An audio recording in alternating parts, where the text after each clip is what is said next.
We don't advocate this all the time, but we got what seems to be a massive turbo whine, so we're going to pull the compressor housing. We're just going to naturally aspirate this engine for a second, and we're going to see if the whine keeps going.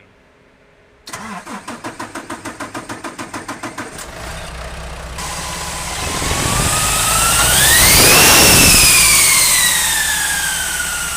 have just enough of a touch to cause the squeal.